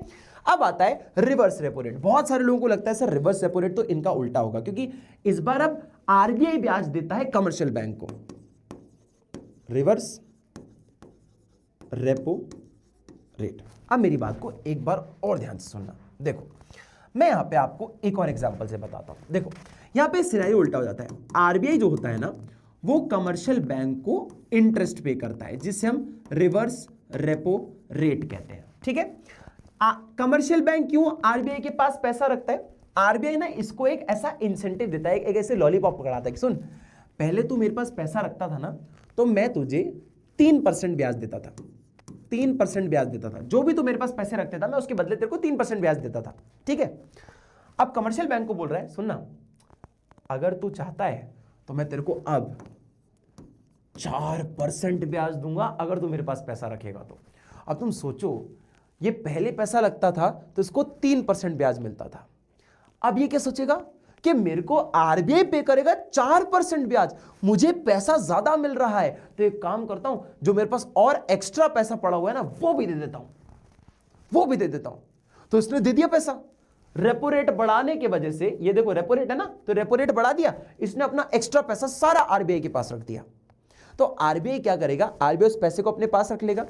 कमर्शियल बैंक के पास मनी सप्लाई कम हो गई, मनी सप्लाई जो है ये कम हो गई बेटा, हाँ या ना, इसके पास पैसा कम बचा क्योंकि जितना पैसा था सरप्लस वो सारा उसने जमा कर दिया आरबीआई के पास एफडी की तरह, है ना। अब इसके पास पैसा कम बचा, पैसा कम बचेगा तो लोन ज्यादा दे पाएगा कि कम दे पाएगा, सर ऑब्वियस सी बात है लोन कम दे पाएगा। समझ आया, समझ आया कि जब कमर्शियल बैंक अपना एक्स्ट्रा पैसा जमा करवा दे आरबीआई को रखने के लिए ब्याज के चक्कर में, क्योंकि इसको ज्यादा पैसा मिल रहा है तो वो लोन कम दे पाता है, पैसा ही नहीं बचा। देखो 100 रुपए के नोट में अगर तुम 80 रुपए दे दोगे इसको जमा करने के लिए तो 20 रुपए ही तो दे पाओगे। पहले 40-50 रुपए लोन पे देते थे, अब सिर्फ 20 रुपए ही दे पा रहे हो तो लोन कम दे पाओगे, ठीक है। अपने आप क्या हो जाएगा बेटा, अपने आप चीजें कंट्रोल हो जाएंगी, यानी कि जब आपको लोन इजीली नहीं मिलेगा तो ऑब्वियस सी बात है आपकी डिमांड, एक्स्ट्रा डिमांड कंट्रोल हो जाएगी, ठीक है। तो रिवर्स रेपो रेट को भी बढ़ा दो जिससे कि आपका लोन अवेलेबिलिटी कम हो जाए। उसका सेंस क्या है यहां पे, ये मैंने बताया था, देख लो यहां पर देख लो एक बार, ठीक है, फिर से समझ लो, बहुत प्रॉब्लमेटिक नहीं है, बहुत सिंपल सा केस है, बहुत सिंपल सा केस है। कहां गया वो, हाँ ये रहा, देखो बहुत सिंपल सा केस है। कमर्शियल बैंक के पास जितना सरप्लस मनी था वो उन्होंने आरबीआई को दे दिया, तो इनके पास पैसे कम बचे लोन देने के लिए इकोनॉमी में, तो लोन कम दे पा रहे हैं, इस वजह से लोन कम मिल रहा है तो डिमांड भी कम हो रही है, ठीक है, डिमांड भी कम हो रही है, रिवर्स रेपो रेट बढ़ गए। इसी का उल्टा सिनेरियो आपका हो जाएगा, रिवर्स रेपो रेट का इधर उल्टा सिनेरियो हो जाएगा, ये क्या होगा, रिवर्स रेपो रेट, इसको कम कर दो। जब मान लीजिए इसी केस को पढ़ लेते हैं कि मान लीजिए इसी केस का उल्टा कर लेते हैं कि कमर्शियल बैंक जो है बेटा उस और आरबीआई जो है, आरबीआई ने बोला पहले मैं आपको 3% पैसा देता था, ब्याज देता था, जो भी पैसा आप मेरे पास रखते थे, ठीक है। रिवर्स रेपो रेट की बात हो रही है यहां पे कि जो भी पैसा आप मुझे देते थे उसका मैं आपको बदले में 3% ब्याज देता था, अब मैं आपको गिराकर इसका सिर्फ 2% ही ब्याज दूंगा। तो कमर्शियल बैंक क्या सोचेगा, भाई मेरा नुकसान हो रहा है, मैं पैसा जमा भी रख रहा हूं और मेरे को उतना पैसा बदले में मिल भी नहीं रहा, तो एक काम करता हूं, मैं इसके पास पैसा जमा ही नहीं करूंगा, मैं इसके पास पैसा जमा ही नहीं करूंगा, कम पैसा जमा करूंगा। तो आरबीआई के पास पैसा कम आया, इसके पास अभी भी पैसा ज्यादा रखा हुआ है, तो ये क्या करेगा, ये ज्यादा से ज्यादा लोन देने की कोशिश करेगा इकोनॉमी में। क्यों? क्योंकि इसके पास जो एक्स्ट्रा पैसा पड़ा है उसका बैंक क्या करेगा, बैंक के पास पैसा पड़ा होता है, वो जरूरतमंद लोगों को लोन दे देता है, यही तो उसका काम है। तो यहां पर क्या हुआ, यहां पर भी सेम चीज हो रही है, यहां पर भी सेम चीज हो रही है कि आपने रिवर्स रेपो रेट कम कर दिए, जिससे कि बैंक के पास ज्यादा पैसा बचा हुआ है, वो ज्यादा लोन देगा, डिमांड अपने आप बढ़ जाएगी डेफिसिट डिमांड के केस में। ठीक है, देखो दोनों एक साथ लेकर चल रहा हो तो कंफ्यूज मत होना, जो इफेक्ट यहां होगा उसका उल्टा यहां होगा। ठीक है, समझ आ गया। अब दूसरा पॉइंट समझते हैं बेटा, दूसरा पॉइंट है open market operation. Open market operation, अब ये क्या है, जिन्होंने नहीं पढ़ा उनको मैं वैसे ही बोल रहा हूं कि आप एक बार जाकर देख लो बैंकिंग वाला चैप्टर, क्योंकि मैं यहां पर हर चीज ओपन मार्केट ऑपरेशन, यहां पर मैं हर चीज आपको बहुत डिटेल में नहीं समझा पाऊंगा, क्योंकि ये सारे कॉन्सेप्ट जो है बेटा उधर के टॉपिक के हैं, ये उसके आगे के टॉपिक्स हैं, इसलिए इसमें यहाँ पे इफेक्ट सीखते हैं हम लोग। ठीक है, दोनों जगह ओपन मार्केट ऑपरेशन है। अब होता क्या है, इसको जरा समझने की कोशिश करना। देखो हुआ क्या, जैसे कि मान लीजिए इधर भी सरकार है और इधर भी सरकार है, और ये रही इकोनॉमी और ये भी रही आपकी इकोनॉमी। ठीक है, अब मेरी बात को ध्यान से सुनना, हमारा मकसद क्या है, हमारा मकसद है दो, या तो मनी सप्लाई को खींच लो यानी कि कम कर दो इकोनॉमी में, या मनी सप्लाई को बढ़ा दो इकोनॉमी में, यही दो चीज कर रहे हैं अपन लोग, हाँ या ना। हम इस केस में क्या करते हैं, इस केस में क्या करते हैं बच्चे, अरे कहां गया, हाँ हम एक्सेस डिमांड के केस में क्या करते हैं, मनी सप्लाई को कम कर देते हैं, लोगों की डिमांड को कंट्रोल करना है तो मनी सप्लाई कम कर देते हैं, यानी कि हम क्या करेंगे बच्चे, हम सिंपल सा एक केस करेंगे, गवर्नमेंट चाहती है कि वो इकोनॉमी से पैसा खींच ले, मनी सप्लाई कम कर दे। तो मनी अगर मान लो सरकार चाहती है कि सारा मनी जो है, बहुत सारा पैसा मैं अपने पास रख लूं, तो बदले में सरकार को कुछ देना पड़ेगा ना, सरकार को बदले में कुछ देना पड़ेगा, तभी तो इकोनॉमी इनको पैसा देगी। सरकार क्या करती है, अपनी गवर्नमेंट जो सिक्योरिटीज होती हैं, गवर्नमेंट सिक्योरिटीज जो होती हैं, जैसे बॉन्ड्स होते हैं, गवर्नमेंट बॉन्ड्स होते हैं, टी बिल्स होते हैं, बहुत सारी ऐसी चीजें होती हैं, गवर्नमेंट इंस्ट्रूमेंट्स जो होते हैं, ठीक है, मार्केट इंस्ट्रूमेंट्स जो होते हैं, ऐसी सिक्योरिटीज को मार्केट में सेल कर देती है, बेच देती है। जब आपने गवर्नमेंट ने कोई सिक्योरिटीज बेची, इकोनॉमी ने, बैंक ने, इंडिविजुअल्स ने वो सिक्योरिटीज खरीद लिया, शेयर्स की तरह बेसिकली, कि गवर्नमेंट ने अपने शेयर्स टाइप को जैसा बेच दिया, सिक्योरिटीज बेच दी, तो सरकार के पास क्या हुआ, बदले में पैसा आ गया, इकोनॉमी से पैसा चला गया, इकोनॉमी से पैसा चला गया तो मनी सप्लाई कम हो गई, लोगों के हाथ में पैसा कम हो गया तो डिमांड नहीं करेंगे, एक्सेस डिमांड कंट्रोल हो गया। सिंपल समझ लो फिर से, सरकार ने कुछ बेचा, बदले में पैसा ले लिया इकोनॉमी से, तो इकोनॉमी में पैसा कम हो गया ना, इकोनॉमी में पैसा कम हुआ तो लोग खर्चा कैसे करेंगे, खर्चा कर ही नहीं पाएंगे, एक्सेस डिमांड कंट्रोल हो गई। ठीक है, एक्सेस डिमांड कंट्रोल हो गई बेटा, this is known as open market operation को यहां पर सेल कर दो, सेल कर दिया, सरकार ने कुछ बेचा, बदले में पैसा आ गया सरकार के पास, मनी सप्लाई कम हो गई, एक्सेस डिमांड क्योर हो जाएगा। ठीक है, वही केस पर ओपन मार्केट ऑपरेशन में यहां क्या करना पड़ेगा, परचेज कर लो। परचेज कैसे, इसका लॉजिक भी समझ लो, उसका उल्टा ही लॉजिक लगेगा और कुछ नहीं लगेगा। अब मनी सब, अब कोई डिमांड कर नहीं रहा है इकोनॉमी में, क्योंकि लोगों के हाथ में पैसा ही नहीं है, तो क्या करेगा सरकार, सरकार बोलेगी काम करो भैया, मैं पैसा डाल देता हूं थोड़ा सा, जिससे कि तुम लोग डिमांड करने लग जाओ। ठीक है, लेकिन बदले में मुझे कुछ दो ना यार, बदले में मुझे कुछ दो। तो सरकार क्या करती है, अपनी गवर्नमेंट सिक्योरिटी या सिक्योरिटीज खरीद लेती है। सिक्योरिटीज जो होती है ना, कोई भी बॉन्ड्स वगैरह ऐसी कोई भी चीजें होंगी जो इकोनॉमी में फ्लोट कर रही होगी, उसको खरीद लेगी, उसको परचेज कर लेगी, और जब आप पैसा कुछ खर्च करते हो, कुछ खरीदते हो, तो बदले में पैसा देते हो। जैसे ही पैसा आएगा इकोनॉमी में, मनी सप्लाई बढ़ जाएगी, लोगों के हाथ में पैसा आएगा, जो डेफिसिट डिमांड है आपकी, डेफिसिट डिमांड भी कंट्रोल हो जाएगी, लोगों के हाथ में पैसा आएगा, डिमांड करने लग जाएंगे, डिमांड जो कम थी वो बढ़ जाएगी। तो आप ओपन मार्केट ऑपरेशंस में परचेज कर लीजिए। ठीक है, समझ आ गया। अब आपके पास दो पॉइंट और एक पॉइंट और है, फिर हमारा क्वांटिटेटिव इंस्ट्रूमेंट खत्म होता है। अब ऑलमोस्ट एंड पे आ गए हो आप। देखो हमारे पास एक और पॉइंट होता है जिसको कहते हैं हम लोग, हमारे पास क्या बोलते हैं, लीगल रिजर्व रिक्वायरमेंट्स। ब्रैकेट में CRR और SLR, सुना ही होगा ना, cash reserve ratio and statutory liquidity ratio. Same यहां पर एक बार और कर लो, that is legal reserve requirements. बेटा मैं आपके सामने बना रहा हूं जिससे कि आप लोग सारे कॉन्सेप्ट्स को समझ पाओ, CRR एंड SLR, ठीक है। अब होना क्या चाहिए, देखो इसको भी बहुत सिंपल तरीके से समझाता हूं। देखो सरकार, मान लीजिए NDTL यानी कि बैंकों के पास 100 करोड़ रुपए है, ठीक है, 100 करोड़ रुपए है। सरकार ने बोला कि 20 करोड़ रुपए जो है बेटा, 20 करोड़ रुपए जो है वो लीगल रिजर्व रिक्वायरमेंट है, यानी कि 20 करोड़ रुपए बैंकों को जमा करके रखना पड़ेगा एज CRR एंड SLR मिलाकर दोनों 20 करोड़ आपको रखने पड़ेंगे। बचे कितना, 20 करोड़ चला गया तो कितना बचेगा, 80 करोड़ बचेगा बेटा। ये 80 करोड़ बैंक क्या करेगा, लोन पे दे देगा, लोन पर दे देगा। 80 करोड़ का क्या करेगा, लोन दे देगा। अब मान लीजिए सरकार ने सोचा कि मुझे ये एक्सेस डिमांड को क्योर करना है, किसको, एक्सेस डिमांड को, यानी कि लोगों के पास डिमांड ज्यादा है, लोग डिमांड ज्यादा कर रहे हैं, पैसा है इनके हाथों में, क्योंकि बैंकों के पास इतना पैसा है लोन देने के लिए। तो एक काम करते हैं, बैंकों का पैसा छीन लेते हैं जिससे कि लोन ना दे पाए। तो यहां पर क्या किया इनने बोला है जो लीगल रिजर्व रिक्वायरमेंट है ना, अभी 20 करोड़ नहीं, अभी 30 करोड़ है, मान लीजिए अभी 30 करोड़ है, ठीक है। तो जो 100 करोड़ था, जो 100 करोड़ था, अब इसमें से अब 30 करोड़ आप हटा दो, बचा कितना, 70 करोड़। क्यों, क्योंकि लीगल रिजर्व रिक्वायरमेंट अब 30 करोड़ हो गए। आपने जैसे ही लीगल रिजर्व रिक्वायरमेंट बढ़ाए, यानी कि CRR और SLR के रेट बढ़ाए, तो अब आपको ज्यादा पैसा निकाल कर रखना पड़ रहा है रिजर्व्स में, कम पैसा आपके हाथ में बचा है बैंकों के पास, तो अब लोन भी कम ही दे पाएंगे। अब 70 करोड़ का ही लोन दे पाएंगे, पहले 80 करोड़ का लोन दे पाते थे, समझ पाए।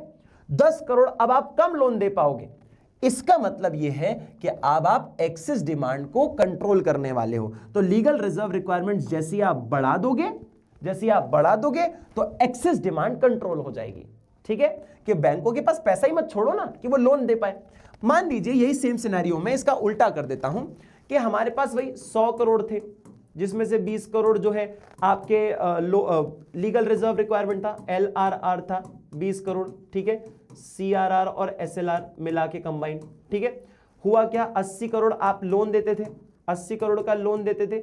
अब आपके पास ये नोटिस किया आपने कि जनता के पास उतना पैसा नहीं कि लोग खर्चा कर पाए, डिमांड बहुत कम हो गई है, हमें डिमांड को क्योर करना है। तो कैसे करेंगे भैया, सरकार ने सोचा एक काम करते हैं, रिक्वायरमेंट्स को कम कर देते हैं। LRR जो पहले 20 करोड़ रहता था, अब उसको 10 करोड़ कर दो, कम कर दो, इसको जरूरत नहीं है इतने पैसे की, डिमांड बढ़ाओ इकोनॉमी में, लोग डिमांड ही नहीं कर रहे हैं। तो पहले का जो 100 करोड़ है, अब उसके बदले सिर्फ 10 करोड़ रखे जाएंगे और बाकी के 90 करोड़ जो है बैंकों के पास होंगे खुद के हाथ में।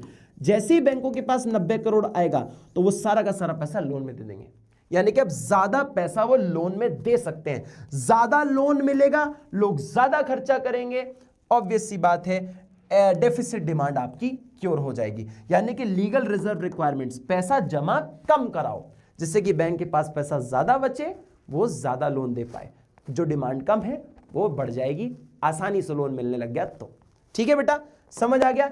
ये आपके कुछ क्वांटिटेटिव इंस्ट्रूमेंट्स थे, ये सब आपको पता चल गए होंगे।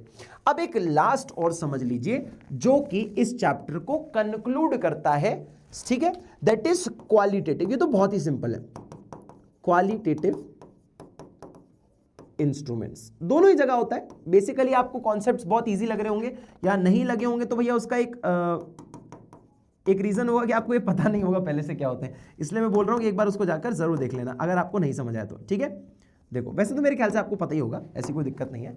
ठीक है, चलो जी, नहीं हो तो एक बार वीडियो देख लेना, सारे वीडियोस अवेलेबल है। ठीक है, चलो अब आ जाता है qualitative and quantitative, sorry qualitative instruments. What is qualitative instrument? यानी कि यहां पे नंबर का ज्यादा हेराफेरी नहीं हो रही है। जैसे कि उसमें से एक होता है marginal requirements. Marginal requirements, sir ये मार्जिनल रिक्वायरमेंट क्या होता है बताता हूं बेटा। देखो मार्जिनल रिक्वायरमेंट्स, ठीक है, समझना, दोनों केस में समझना। देखो मार्जिनल रिक्वायरमेंट का मतलब होता है ये मार्जिनल रिक्वायरमेंट, समझना। हाँ देखो, मान लीजिए आपको लोन लेना है 10 लाख रुपए का और आपको उसके लिए कुछ गिरवी रखना पड़ता है, जैसे कवरेज होता है ना, कवरेज होता है जिसे अपन मॉर्टगेज वगैरह कहते हैं, कि उसको कवर करने के लिए देखो लोन लेते तो गिरवी कुछ रखना पड़ता है। मान लीजिए उसको गिरवी रखने के लिए 12 लाख रुपए की चीज रखनी पड़ती है। सर 12 लाख रुपए की क्यों? मान लीजिए आपने कोई चीज रखी 12 लाख रुपए की और 2-3 साल में उसकी वैल्यू गिर के 11 या 10 लाख हो गई, तो लोग लोन क्यों देंगे, मतलब लोग लोन क्यों लौटाएंगे? मान लीजिए कि 10 लाख रुपए का आपने लोन लिया और जो वैल्यू आपने रखी वो 8 लाख की है, तो बंदे को तो फायदा मिल गया ना जिसने लोन लिया। 8 लाख की चीज गिरवी रखी, 10 लाख का लोन मिल गया, तो लोन ही नहीं लौटाएगा। इसलिए हमेशा जो वैल्यू होती है वो ज्यादा रखी जाती है लोन के अमाउंट से। ठीक है, समझ आया? जिससे कि उनका नुकसान ना हो। अब यहां पर हमें करना क्या है, एक्सेस डिमांड के केस में जहां पर डिमांड लोगों की बहुत ज्यादा है तो लोन आसानी से मिल रहा है, हमें लोन को मिलना मुश्किल बनाना पड़ेगा। कैसे? आप ना इस लिमिट को बढ़ा दो और आप बोलो कि भैया अभी तो आपको लोन के मार्जिनल रिक्वायरमेंट जो थी वो 2 लाख की थी, कि जितने का लोन चाहिए उससे 2 लाख एक्स्ट्रा की आपको कुछ गिरवी रखना पड़ेगा। अब हम क्या कर रहे हैं, अभी भी अगर आपको 10 लाख का लोन चाहिए ना तो आपको 16 लाख की चीज गिरवी रखनी पड़ेगी, यानी कि 6 लाख रुपए की चीज गिरवी रखनी पड़ेगी। ये होती है मार्जिनल रिक्वायरमेंट, कि अब आपको 6 लाख रुपए की चीज गिरवी रखना पड़ेगा। दिस मीन कि अब आपको जब गिरवी ही ज्यादा रखना पड़ रहा है तो मैं लोन कैसे लूंगा? जब मेरे पास 16 लाख रुपए की चीज होती तो मैं 10 लाख रुपए का लोन नहीं लेता। कितने लोग ऐसे होंगे जिनके पास 16 लाख रुपए की चीज गिरवी रखने के लिए नहीं होंगी, तो वो ऑटोमेटिकली लोन नहीं ले पाएंगे। लोन नहीं ले पाएंगे, डिमांड नहीं कर पाएंगे, एक्सेस डिमांड ऑटोमेटिकली क्योर हो जाएगी, यानी कि मार्जिनल रिक्वायरमेंट्स को बढ़ा दीजिए। इसी का उल्टा case, that is marginal requirement को अगर मैं यहां पढ़ूं, यहां मैं आपको समझा दूं तो देखो यही लोन, ये रहा कवरेज रहा। मान लीजिए आपको 14 लाख रुपए की चीज गिरवी रखनी पड़ती थी 10 लाख के लोन के लिए, तो 4 लाख का आपके पास कवरेज था, 4 लाख का मार्जिन था आपके पास। अब आपने बोला कि लोग डिमांड ही नहीं कर रहे हैं, सोसाइटी में डिमांड खत्म सी होती जा रही है, तो बैंक चाहता क्या है सरकार कि भैया हमारी इकोनॉमी में डिमांड बढ़े। कैसे बढ़ेगी? आप जो रिक्वायरमेंट है ना लोन की वो कम कर दीजिए, 11 लाख कर दीजिए। 10 लाख रुपए के लोन पे अगर आप 11 लाख की चीज गिरवी रखते हैं हम आपको लोन दे देंगे, यानी कि 1 लाख एक्स्ट्रा की जरूरत है, बस लोन के बस 1 लाख ज्यादा की जरूरत है। ऑटोमेटिकली लोग लोन लेना ज्यादा चालू कर देंगे। 11 लाख की चीज उनके पास गिरवी रखने के लिए होगी 14 लाख के कंपैरिजन में 10 लाख के लोन के लिए। ठीक है, समझ आ गया? This is your marginal requirement, कि मार्जिनल रिक्वायरमेंट को कम कर दो तो लोन इजीली मिलेगा, डेफिसिट डिमांड क्योर हो जाएगी। देखो ये रहा यहां पर मार्जिनल रिक्वायरमेंट को बेटा कम कर दीजिए जिससे कि लोन आसानी से मिल जाए और डेफिसिट डिमांड क्योर हो जाए। 2 पॉइंट और है, उनको समझ लीजिए। ये तो बहुत ही सिंपल है। एक है मॉरल सुएशन। मॉरल सुएशन का मतलब होता है प्यार से समझा रहे हैं, लोन मत देना वरना ऑर्डर देंगे, प्रेशर से भी समझा देंगे तुम्हें। वो नहीं होता प्यार से समझा रहे हैं पैसा ले लीजिए वरना थप्पड़ मार के भी दिलवा देंगे। तो थप्पड़ से डर नहीं लगता साहब, बैंक के रेट से लगता है, आरबीआई के नोटिस से लगता है। तो ये वही वाली बात है। आरबीआई बोलता है कि भैया हम एडवाइस कर रहे हैं कि आप लोन मत देना क्योंकि डिमांड हद से ज्यादा बढ़ती जा रही है, महंगाई बढ़ती जा रही है देश में, इसको कंट्रोल करने के लिए आप लोन मत दीजिएगा। पर फिर भी बैंक नहीं मान रहा है, बैंक फिर भी लोन दिए जा रहे हैं धड़ल्ले से, तो आरबीआई फिर एक ऑर्डर इशू करेगा कि अगर किसी ने भी लोन दिया तो खबरदार, फिर याद रखना मैं आरबीआई हूं, मैं बापों का बाप हूं, मैं बैंकों का बैंक हूं, मैं तुम्हारी हालत खराब कर दूंगा। फिर सबको प्रेशर में आके अपना लोन कम करना पड़ता है। दैट मीन्स मॉरल सुएशन, कि अगर बैंक ने ऑर्डर दिया है, आरबीआई ने ऑर्डर दिया है कि लोन नहीं देने का मतलब नहीं देने का, भाई ने बोला करने का मतलब करने का। ठीक है, यहां पर भी मॉरल सुएशन है। ठीक है, अच्छा यहां पर क्या होता है ना, मॉरल सुएशन कम करना नहीं होगा, मॉरल सुएशन में ऑर्डर आएगा कि आपको लोन कम देना है। यहां पे मॉरल सुएशन क्या होगा बेटा, मॉरल सुएशन बोलेगा कि भैया ऑर्डर आएगा कि आपको लोन ज्यादा देना है। क्यों?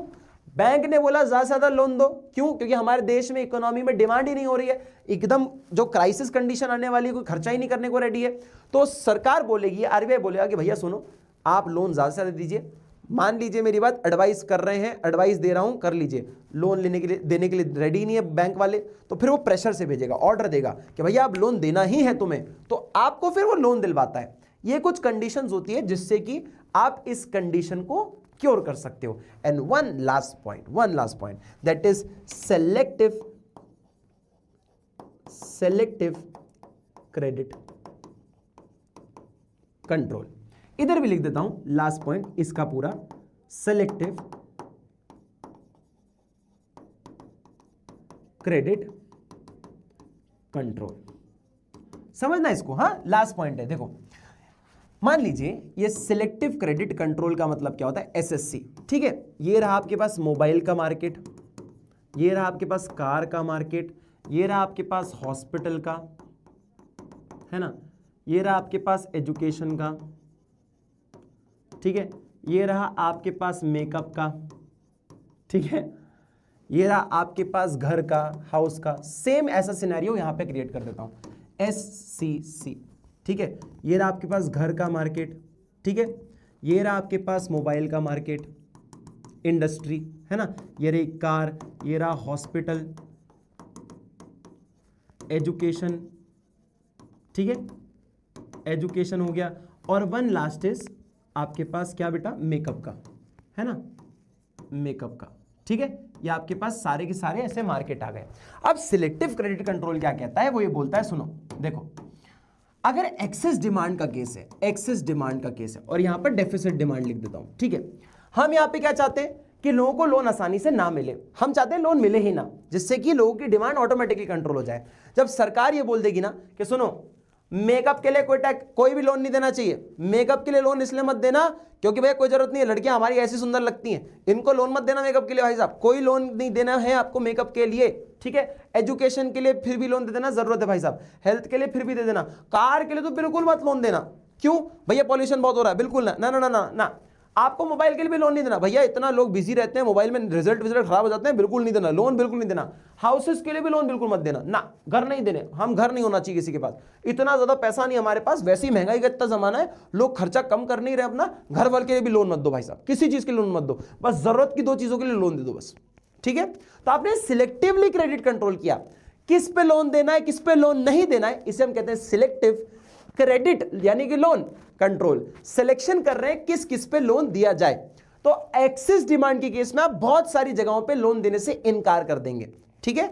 लेकिन एक्सेस डिमांड, डेफिसिट डिमांड में क्या करोगे, जहां पे हम डिमांड को बढ़ाना चाहते हैं, ज्यादा से ज्यादा चीजों के लिए लोन देना चाहते हैं, तो भैया मेकअप, अरे लड़कियां वैसे थोड़ा बहुत मेकअप पे तो अच्छी लगती है, मेकअप के लिए भी लोन दे देना, हाँ भाई। एजुकेशन तो बहुत इंपॉर्टेंट भाई, इसके लिए लोन देना ही देना। हॉस्पिटल भाई, health care is very important, loan देना देना यार। देखो सबकी ना, सबका सपना होता है अपनी अपनी गाड़ी रखना, है ना, लोन दे देना यार। कार के लिए भी लोन दे देना भाई। मोबाइल, आजकल लोग बिना मोबाइल के काम नहीं कर सकते, तुम अपना लेक्चर ही नहीं दे सकते बिना मोबाइल के, तो भैया मोबाइल के भी लोन दो। और भैया सबका अपना घर का एक सपना होता है कि छोटा सा घर हो, उसमें झूला हो, मस्त बढ़िया अपना खाना पीना चल रहा हो, थोड़ी सी हम ऐसे उसमें वो भी कर ले, है ना, पौधे वौधे उगा ले, थोड़ी सब्जियां उगा ले, तो भैया घर भी होना चाहिए, घर भी होना चाहिए। क्या हुआ, जब आप हर एक इंडस्ट्री के लिए लोन दोगे, अपना आसानी से लोन मिलेगा, जो कम डिमांड है वो भी पर्याप्त तरीके से बढ़ जाएगी। जब आपके पास डिमांड कम होगी, सारी इंडस्ट्री के लिए लोन मिलेगा, डेफिसिट डिमांड में डिमांड बढ़ जाएगी क्योंकि लोन आसानी से मिल रहा है, ठीक है। समझ आया बच्चे, this is called selective credit control. Selective credit control में आप लोन कम दिलवाइए और इधर पे लोन ज्यादा दिलवाइए, ज्यादा से ज्यादा इंडस्ट्री पे दिलवाइए। फटाक से एक बार इसका स्क्रीनशॉट ले लो, this is almost 95% end of the chapter, ठीक है, ले लिया। अब ये सारे जो केसेस तुम्हें यहां दिखेंगे ना बेटा, सारे जो केसेस तुम्हें यहां दिखेंगे, जो ये है measures to control excess demand, सरकार ये खर्चे कम कर दो, टैक्सेस बढ़ा दीजिए, क्वांटिटेटिव रिस्ट्रिक्शन, बैंक रेट बढ़ा दो, रेपो रेट बढ़ा दो, रिवर्स रेपो रेट बढ़ा दीजिए, को ओपन मार्केट ऑपरेशन में बेच दीजिए, लीगल रिसर्च रिक्वायरमेंट को बढ़ा दीजिए, ये सब आप यहां पे देख रहे होगे। इंक्रीज मार्जिनल रिक्वायरमेंट बढ़ा दीजिए, मॉरल सुएशन की बात कर रहे हैं, सिलेक्टिव क्रेडिट कंट्रोल की बात कर रहे हैं, सब आपको मैंने समझाया, ठीक है। Measures to control deficit demand, उल्टा केस, गवर्नमेंट का खर्चा बढ़ा दीजिए, टैक्सेस को कम कर दीजिए, बैंक रेट गिरा दीजिए, रेपो रेट गिरा दीजिए, रिवर्स रेपो रेट गिरा दीजिए, ओपन मार्केट ऑपरेशंस को परचेज कर लीजिए, उसके साथ साथ लीगल रिक्वायरमेंट्स को डिक्रीज कर दीजिए, गिरा दीजिए, मॉरल सुएशंस और सिलेक्टिव क्रेडिट कंट्रोल का यहां पे उल्टा होगा जो हमने वहां पे पढ़ा, ठीक है। दूसरा, मार्जिनल रिक्वायरमेंट कम कर दीजिए, क्योंकि जब लोगों के पास रिक्वायरमेंट कम होगी, गिरवी कम रखना पड़ेगा, तो लोन आसानी से मिलेगा, डेफिसिट डिमांड ऑटोमेटिकली आपकी कंट्रोल हो जाएगी। क्या ये बात क्लियर है? फटाक से एक बार इसका स्क्रीनशॉट ले लो। चलिए बेटा, ले लिया स्क्रीनशॉट। अब एक छोटा सा टॉपिक और चैप्टर हमारा खत्म हो गया है, ये भी आप बहुत आसानी से ही समझ जाएंगे क्योंकि आपने मेन पार्ट तो पढ़ लिया है। देखिए, एक्सेस डिमांड, डेफिसिट डिमांड समझ गए आप, तो इसका भी स्क्रीनशॉट ले लीजिए, इसको होमवर्क की तरह रीड कर लीजिएगा क्योंकि मैंने अच्छे से समझा दिया है आपको। अब हम बात करते हैं, जैसे कि हम लोग अभी तक 2 सेक्टर इकोनॉमी की बात कर रहे थे, तो अब हमारे पास 3 सेक्टर इकोनॉमी आ गई है। देखो 3 सेक्टर में कौन कौन होता है, एक होता है हमारे पास हाउस होल्ड, जो कि हम ऑलरेडी पढ़ ही रहे थे, है ना, तो उसमें ऐसी कोई दिक्कत तो थी नहीं। इसके खर्चों को भी हम इंक्लूड करते हैं। फिर आते हैं फर्म्स के हम इन्वेस्टमेंट्स को इंक्लूड करते हैं। और अब आ गया तीसरा सेक्टर जो कि आप अच्छे से जानते हो, दैट इज गवर्नमेंट। इसके खर्चों को भी हम यहां पर इंक्लूड करेंगे। अब इसका ना एक बेसिक कॉन्सेप्ट होता है, जैसे कि मैं आपको अगर थोड़ा सा समझाऊं तो देखो, ये ओरिजिन से मैंने एग्रीगेट सप्लाई कर्व यहां से खींच दिया 45 डिग्री। देखो नॉर्मली क्या होता है, एग्रीगेट डिमांड कर्व अपना जो कि दो चीजों से बनता है, that is consumption and investment, इन दोनों का, ये और ये दो सेक्टर इकोनॉमी में एग्रीगेट डिमांड यहां पे होता है। जब जैसे तीसरा सेक्टर आ जाए, यानी कि कुछ तीसरा आपको सेक्टर यहां मिलता है, दैट इज गवर्नमेंट का, गवर्नमेंट सेक्टर आता है, उसके खर्चे इंक्लूड होते हैं, तो ये आपको एग्रीगेट डिमांड ना बेटा बड़ा हुआ दिखेगा। क्यों? क्योंकि यहां पे ये दोनों तो ऑलरेडी हैं, जो इन दोनों पर थे यहां पर भी है, लेकिन अब सरकार के खर्चे भी आप ऐड कर रहे हो, इसीलिए आपको हमेशा ऊपर होता हुआ दिखेगा, above the normal two sector economy का एग्रीगेट डिमांड, इसके हमेशा ऊपर ही दिखेगा, अबव लाई करता हुआ दिखेगा। ठीक है, समझ आ गया। अब इसमें हम समझते हैं कि एक्सेस डिमांड और डेफिसिट डिमांड की कंडीशन को कैसे क्योर किया जा सकता है। बहुत सिंपल तरीके से समझाता हूं तुम्हें मैं। देखो, एक है हमारे पास डेफिसिट डिमांड का केस, डेफिसिट डिमांड का केस, और दूसरा है हमारे पास एक्सेस डिमांड का केस। देखो, जैसे तुम दो सेक्टर इकोनॉमी में करते थे वैसे ही तुम्हें इसमें करना पड़ेगा। एक एग्जांपल से समझ लेंगे बस, ठीक है, समझ लेना। देखो, जैसे सरकार के खर्चे कंट्रोल करते थे ना अपन इन कंडीशंस को ठीक करने के लिए, वैसे यहां पे सरकार के खर्चों को कंट्रोल करना पड़ेगा इस कंडीशन को समझने के लिए। देखो सिंपल सा है, समझा देता हूं मैं। देखो, ये रहा एक्स एक्सिस, ये रहा वाई एक्सिस, ये रहा ओरिजिन, ये रहा तुम्हारा एग्रीगेट सप्लाई कर्व। ठीक है, डेफिसिट डिमांड क्या कह रहा होगा? ये कह रहा होगा कि भाई साहब हमें खर्चों को, यहां पर डिमांड जो है कम है। देखो मान लो एग्रीगेट डिमांड आपकी यहां है, जहां पर आपके C plus I plus G ऐसा यहां पर तीनों दिख रहा होगा। ठीक है, अब आपकी डिमांड हो गई है भाई साहब बहुत ज्यादा कम, यानी कि इस केस में देखिए एग्रीगेट डिमांड में क्या हो गया, C plus I plus G, आपकी डिमांड हो गई बहुत कम। कितनी कम बेटा? यहां से इस इक्विलिब्रियम पॉइंट से देखो तो आपकी हो गई डिमांड भाई साहब इतनी कम। इसे हम क्या कहते हैं? इसे हम कहते हैं डिफ्लेशनरी गैप। क्या कहते हैं बच्चे? डिफ्लेशनरी गैप, जो कि आपको यहां पर आगे भी दिखेगा। देखो ये दिख रहा है डिफ्लेशनरी गैप, ये ई पॉइंट से नीचे आ रहा है। ठीक है, सो ये क्या है? ये हमारा एक डिफ्लेशनरी गैप है, डिफ्लेशनरी गैप, कि आपकी डिमांड कम है। अब आप मुझे बताइए कि डिमांड कम है तो इसको ठीक करने के लिए क्या करना पड़ेगा? डिमांड को बढ़ाना पड़ेगा। लोगों के हाथ में पैसा होगा नहीं, लोगों के हाथ में पैसा ला दो, अपने आप डिमांड बढ़ जाएगी। तो देखो ये है हमारा फुल एम्प्लॉयमेंट वाला केस, ये है फुल एम्प्लॉयमेंट वाला केस। यहां पे हर एक व्यक्ति काम करना चाहता है, लेकिन ऐसी सिचुएशन है नहीं, हम तो अंडर एम्प्लॉयमेंट में काम कर रहे हैं, हम तो अंडर एम्प्लॉयमेंट में काम कर रहे हैं। बहुत सारे लोग जो है इनवॉलंटरी एम्प्लॉयमेंट में होंगे। अंडर एम्प्लॉयमेंट के केस में अभी बहुत सारे लोगों के पास नौकरियां अभी नहीं है। डेफिसिट डिमांड के केस में हमें बस एक काम करना चाहिए, सरकार को अपने खर्चों को बढ़ा देना चाहिए। जैसे ही सरकार खर्चे करेगी इकोनॉमी में पैसा जाएगा, इकोनॉमी में पैसा जाएगा, लोगों के हाथ में पैसा आएगा, लोग डिमांड जो कम कर रहे थे वो ज्यादा करने लग जाएंगे। कितना खर्चा करना चाहिए? हमें खर्चा करना चाहिए, सरकार को खर्चा करना चाहिए जितना ये डिफ्लेशनरी गैप है ना, उतना ही खर्चा करना चाहिए। इतना खर्चा करे कि डिफ्लेशनरी गैप वापस आकर फुल एम्प्लॉयमेंट लेवल पर इक्विलिब्रियम टच कर जाए, यानी कि ये फुल एम्प्लॉयमेंट लेवल है ना, इस पे इक्विलिब्रियम वापस टच कर जाए। इसको इतना खर्चा करना चाहिए, यानी कि हम इधर ऐड कर दें सरकार के अगर खर्चे तो हमारी चीजें ठीक हो जाएंगी।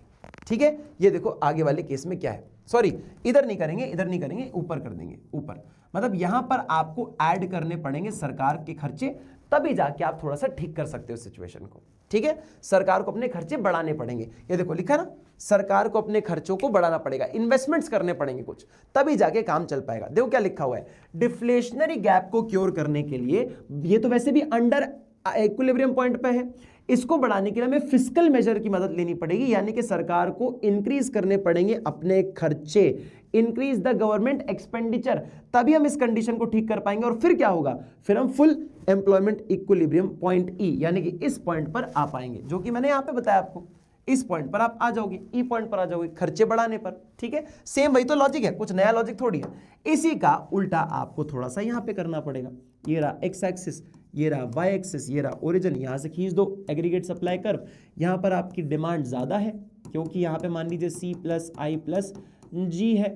ठीक है, यहां पर क्या है भैया, यहां पर आपके पास, ओ सॉरी, यहां पे डिमांड ज्यादा नहीं है, डिमांड कम है, यहां पे एक मिनट दोस्तों, ये देखो, ये आपकी डिमांड यहां पर कम है, ठीक है, सी प्लस आई प्लस जी, ये आपके पास यहां पर दिख रहा है, ठीक है। अब डिमांड हद से ज्यादा हो गई, जितनी जरूरत थी उससे भी ज्यादा हो गई, तो एग्रीगेट डिमांड क्या हुआ, सी प्लस आई प्लस जी, यहां पर भी है, ठीक है। अब हुआ यह है कि हमारे पास जरूरत से ज्यादा, ये फुल एम्प्लॉयमेंट वाला केस है, this is full employment case, ये फुल एम्प्लॉयमेंट वाला केस है, यहां पर हर एक व्यक्ति काम कर रहा है। तो सर ऊपर वाला क्या है, ये ओवर फुल एम्प्लॉयमेंट है, फुल एम्प्लॉयमेंट के ऊपर भी कुछ होता है, उसे हम ओवर फुल एम्प्लॉयमेंट कहते हैं, उसे हम ओवर फुल एम्प्लॉयमेंट कहते हैं, ठीक है। अब मेरी बात को थोड़ा ध्यान से सुनिएगा। अरे भैया तुम बदमाशी कर रहे हो, हैं बदमाशी कर रहे हो मेरे साथ। चलो ये देखो, over full employment, full employment के ऊपर भी कुछ होता है, दैट इज एग्रीगेट डिमांड और बढ़ गई है, जितनी जरूरत है उससे भी। तो हमें क्या करना पड़ेगा, ये जो आपको ई पॉइंट दिख रहा है ना, इससे इतना जो बड़ा हुआ डिस्टेंस है, इससे हम इन्फ्लेशनरी गैप कहते हैं, यानी कि महंगाई इतनी बढ़ती जा रही है, इन्फ्लेशनरी गैप, कि लोगों की डिमांड हद से ज्यादा बढ़ रही है। हम ना प्रोडक्शन बढ़ा सकते हैं, ना ही हम उसके साथ साथ एम्प्लॉयमेंट बढ़ा सकते हैं। तो हम क्या कर सकते हैं, हमें सिर्फ एक काम करना है, सरकार को बोलना है कि अपने खर्चे कम कर दे। कितना कम कर दे खर्चे, सरकार अपने खर्चे कम कर दे उतने जितने की डिमांड बढ़ी हुई है, यानी कि चेंज इन गवर्नमेंट एक्सपेंडिचर। सरकार को बोलो कि अपने खर्चे कम कर दे, जिससे कि वापस हम फुल एम्प्लॉयमेंट इक्विलिब्रियम लेवल पर आ जाए। देखो आगे वाले केस पे देखो क्या हो रहा है, ये देखो सरकार के खर्चे इतने बड़े हुए हैं, सरकार को बोलो कि भैया खर्चे कम कर दे, जिससे कि डिमांड ऑटोमेटिकली कंट्रोल हो जाए। भाई सरकार खर्चा नहीं करेगी तो लोगों के हाथ में पैसा नहीं पहुंचेगा तो लोग डिमांड ही नहीं करेंगे, एक्सेस डिमांड कंट्रोल हो जाएगी। ठीक है, समझ आ गया ये केस आपको बेटा, क्लियर है। तो हम क्या करेंगे बच्चे, यहां पे हम सरकार के खर्चों को कम कर देंगे। ठीक है, गवर्नमेंट के खर्चे हम यहां पर कम कर देंगे, and that is how will cure excess demand and deficit demand. ये आपके कुछ आगे इसके सॉल्यूशंस भी लिखे हुए हैं, आप चाहो तो इसको देख सकते हो। इन्फ्लेशनरी गैप को हमें क्योर करना पड़ेगा, वरना प्रॉब्लम हो जाएगी। तो फिस्कल मेजर्स की मदद लेते हैं और सरकार को बोलते हैं कि अपने खर्चों को डिक्रीज कर दीजिए, जिससे कि हम वापस फुल एम्प्लॉयमेंट इक्विलिब्रियम पॉइंट पर आ सके। And that is how you complete your chapter. I hope कि आपको ये चैप्टर पसंद आया होगा, अच्छा लगा होगा, और आप लोगों के लिए बहुत सारी दुआएं हैं, बहुत सारी विशेष है। ये यूनिट जो आपको मैंने खत्म करके दिया है, ये यूनिट आपके लिए बहुत इंपॉर्टेंट था। अगर आपको ये चैप्टर समझ आया है और बाकी दोनों चैप्टर भी समझ आए हैं, तो आपको बहुत शुभकामनाएं, क्योंकि आप 12 नंबर के लिए अपने आप को रेडी कर रख रहे हैं। 12 नंबर आपको मिल जाएंगे, और इसकी प्रैक्टिस जरूर करिएगा। कई तरह के क्वेश्चंस पूछे जाते हैं, and wish you all the very best. इसको लाइक जरूर करना और हर उस बच्चे तक पहुंचाना जिसको इकोनॉमिक्स रियल लाइफ समझ नहीं आती है, जिसको अपनी लाइफ में थोड़ा सा बेटर स्कोर करना है या टॉपर बनना है। मतलब तुम भी टॉपर बनोगे और दोस्तों को भी बनाओ भाई, हर चीज का मजा साथ में आता है। Like the video, share the video, do comment down below कि तुम्हें चैप्टर कैसा लगा। Take care everyone, thank you.